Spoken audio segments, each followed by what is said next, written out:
I give the floor to the representative of the Russian Federation. Madam Chairman, on May 9, 2010, a military parade was held in Kiev in honor of the 65th anniversary of the great victory of the Soviet people in the Great Patriotic War. 2.5 thousand military personnel of Ukraine, Russia and Belarus took part in it. The celebration took place throughout the city. Just 4 years later, on May 9, 2014, almost 3 months after the anti-constitutional coup in Kiev, the militants of the neo-Nazi battalions Azov and Dnepr won, during a similar parade on the streets of Mariupol, shot cars, ambulances. They openly killed those who got out to the street to honor the memory of their fathers and grandfathers. According to local law enforcement, 99 people were killed and 119 injured. It is also worth recalling that on the eve of this holiday on May 2, 2014, about 50 peaceful protesters who spoke in defense of the Russian language were burned alive by nationalists in the House of Trade Unions in the city of Odessa. What happened during these 4 years? How could Ukrainians suddenly replace the heroes who liberated the country from fascism with fascist collaborators involved in the deaths of hundreds of thousands of Jews, Poles, Russians and Ukrainians? How could an essentially Russian-speaking country come to the persecution of Russian speakers? To the bombing of the peaceful cities of Donbas, whose inhabitants stood up for their values? And why did the countries of the West, actively promoting tolerance and tolerance, not react to this in any way? The answers to these questions are the roots of the tragedy that Ukraine is experiencing today when it is ruled by the criminal Kiev regime, serving exclusively the geopolitical interests of the United States and its allies, waging a hybrid war against Russia in Ukraine to the last Ukrainian. This regime grabs Ukrainian guys from the streets, stuffs them into cars, and even without basic military training, sends them into meat assaults on Russian military fortifications and minefields, regardless of unimaginable victims. And our former Western partners only encourage Zelensky and his henchmen. They supply them with weapons and demand that this meat grinder continue. Recently, experts from the German newspaper Die Welt busily calculated that the Kiev regime needs to mobilize another 3 million people in order to defeat Russia. And this despite the fact that the population of Ukraine, according to the UN, decreased from 48.2 million people in 2001 to 37.6 million people at the beginning of 2022. Today no more than 29 million people live in this country. But their Western sponsors do not feel sorry for Ukraine at all because, as the Polish President Duda put it, Russia can now be defeated cheaply, I quote, because American soldiers do not die. Our Western colleagues usually answer such unpleasant facts for themselves.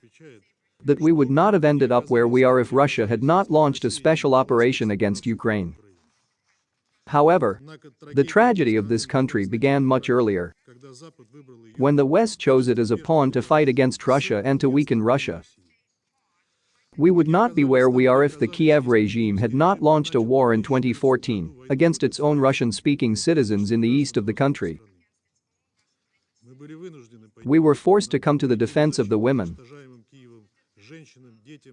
children and the elderly being destroyed by Kiev after Ukraine and its Western patrons finally refused to comply with the Minsk agreements approved by the UN Security Council. Moreover, as we know very well today, all these years this document served only as a screen for preparing Ukraine for a war with Russia.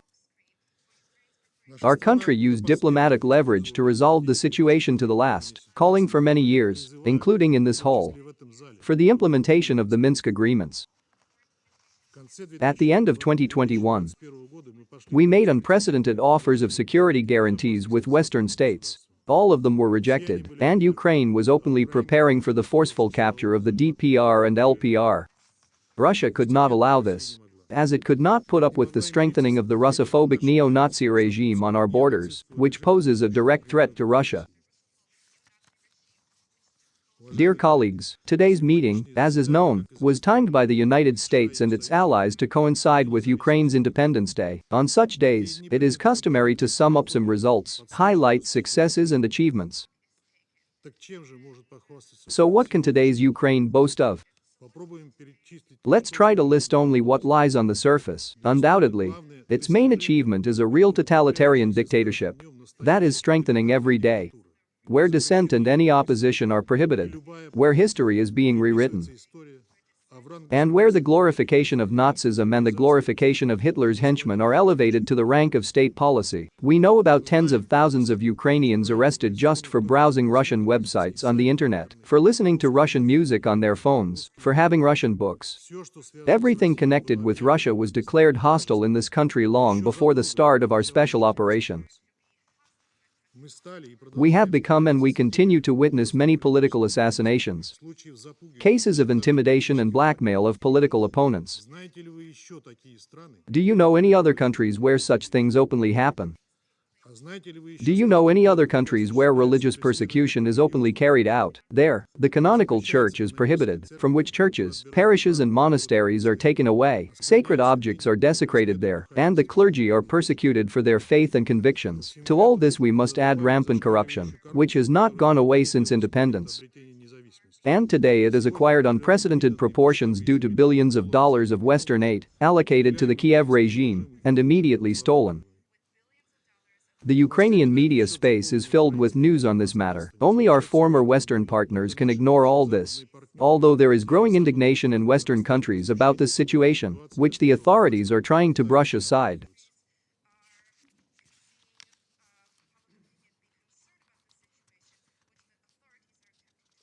And what other state, besides the notorious Islamic State, openly promotes terrorist methods as a state policy? They take pride in attacking and assassinating civilians, using them in the dark as suicide bombers. They blackmail them through fraudulent cyber schemes, forcing them to commit crimes in their country. Are there many such states in the world? And how many states in the world are trying to falsify their own history by reformatting the brains of their own citizens, instilling in them absolutely false ideas about their country, about its role in world civilization and culture? Have we already shown here, in this hall, Ukrainian school textbooks that claim that the Jews, the French, the Portuguese and many other peoples descended from the ancient Ukrainians? What good can come of this historical nonsense and heresy, consonant with Nazi theories about their own super people, occupying a higher position than their neighbors? The saddest thing, dear colleagues, is not even that Ukraine has come to such achievements, but that it has done it under the direct tutelage of the United States and its allies, who even today demonstrate very selective blindness and deafness as soon as it comes to the crimes of the Kiev regime, both within their own country and outside it. Moreover, Western capitals today are essentially their accomplices. Not only because they supply the Zelensky regime with weapons that kill civilians, and not just because they supply him with intelligence and send mercenaries and the right technicians. This is primarily because they cover up the monstrous lies spread by this regime about itself and about Russia. This is a lie about the true goals of our military operation and about its causes. About the true culprits of the death of civilians from the actions of the Ukrainian air defense deployed in residential areas in violation of IL. This is a lie about performances and provocations, such as the city of Bucha, Kramatorsk, or the Mariupol Drama Theater. This is a lie about Ukrainian children allegedly abducted by us, whom we are actually saving. Finally, this is a lie about those criminals whom today's Ukraine reveres as heroes. Today, in the speeches of our Western colleagues, we heard enough of these lies, and, of course, we will hear more lies here. It is no coincidence that the American presidency, according to the already well-known scenario, has pulled more Western allies to participate today. You have long been acting on the well-known principle that the more terrible the lie, the easier it is to believe in it. But you forget one thing: the more you lie, and the more you try to denigrate Russia and pervert what we do, and for what reasons we do it, the more these lies corrode the foundations of of your societies, your values and your principles. The consequences of this situation are already making themselves felt. We are seeing more and more people around the world begin to realize the truth about what is really happening and who are horrified by the scale of what is happening. And the truth is that this war by proxy against Russia was programmed by the United States and its allies as early as 2014 at least, and Washington, London and Brussels, who are fighting by proxy, are not at all interested in stopping it. After all, they are reading on the air a new textbook of military operations being written before their eyes. And they are gaining experience in modern methods of warfare without risking anything, except for the weapons supplied to Kiev. Otherwise, they would have allowed Zelensky and his team to conclude a peace almost agreed upon in March last year, with very favorable terms for Ukraine. But the collective West does not need such a scenario. Thus, today we have nothing special to congratulate Ukraine on Independence Day. An unenviable fate awaits it as a blind tool in the hands of the West. And the contours of this are now showing more and more. Probably, the only positive thing here is that many have seen through the example of Ukraine what blind indulgence to the West and the willingness to sacrifice their interests for the sake of its geopolitical agenda leads to. Let this serve as a lesson to others. And may the Ukrainian tragedy never happen again.